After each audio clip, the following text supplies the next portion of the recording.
हरे कृष्णा। श्रील प्रभुपाद की जय। श्रीमद् भगवद गीता अध्याय 7 श्लोक संख्या 17। तेषां ज्ञानी नित्ययुक्त एक भक्तिर्विशिष्यते प्रियो हि ज्ञानी नोत्यर्थम अहम स च मम प्रिय। इनमें से जो परम ज्ञानी है और जो शुद्ध भक्ति में लगा रहता है वह सर्वश्रेष्ठ है, क्योंकि मैं उससे अत्यंत प्रिय हूँ और वह मुझे प्रिय है। तो पिछले श्लोक में हमने देखा भगवान ने जिन 4 भक्तों के बारे में बताया,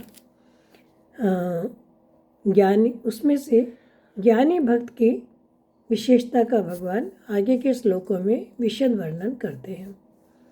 भगवान कह रहे हैं तेषाम ज्ञानी नित्य युक्त, यानी उन चारों में आर्थ, अर्थार्थी, ज्ञानी, जिज्ञासु और ज्ञानी, इन चारों भक्तों में ज्ञानी अर्थात प्रेमी भक्त श्रेष्ठ है, क्योंकि वह नित्य युक्त है अथवा वह सदा सर्वदा केवल भगवान में ही लगा रहता है। भगवान के सिवाय दूसरे किसी से वह किंचन मात्र भी नहीं लगता।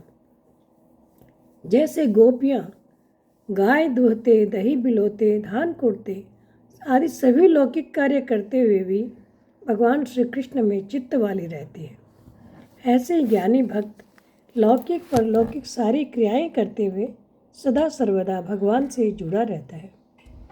आगे भगवान करें एक भक्तिर विशिष्यते, यानी उस ज्ञानी अर्थात प्रेमी भक्त का आकर्षण केवल भगवान में ही होता है। उसकी अपनी कोई व्यक्तिगत इच्छा नहीं रहती, इसलिए भगवान करे वह श्रेष्ठ है। ऐसे तो भगवान कह रहे कि चारों भक्त भगवान में नित्य निरंतर लगे रहते हैं, परंतु 3 भक्तों के भीतर में कुछ न कुछ अपनी व्यक्तिगत इच्छाएं रहती है, अपनी कामनाएं रहती है।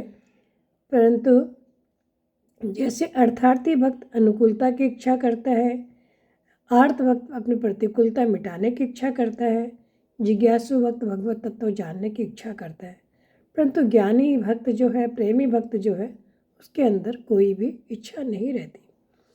फिर भगवान कह रहे हैं प्रियो ही ज्ञानी न्योत्यर्थम अहम सच मम प्रिय। उस ज्ञानी प्रेमी भक्त को मैं अत्यंत प्यारा होता हूँ, उसमें अपनी ही कोई भी इच्छा नहीं रहती, केवल मुझसे प्रेम करता है, इसलिए वह मेरे को अत्यंत प्यारा है। वास्तव में तो भगवान का अंश होने से सभी जीव स्वाभाविक रूप से भगवान को प्यारे होते हैं। भगवान के प्यार में कोई निजी स्वार्थ नहीं होता। जैसे माता अपने बच्चों का पालन करती है, ऐसे भगवान भी अपने समस्त जीवों का पालन पोषण प्रबंध करते हैं। परंतु जो मनुष्य भगवान के सम्मुख हो जाता है, उसकी सम्मुखता के कारण भगवान में उनकी विशेष प्रियता हो जाती है। हरे कृष्णा।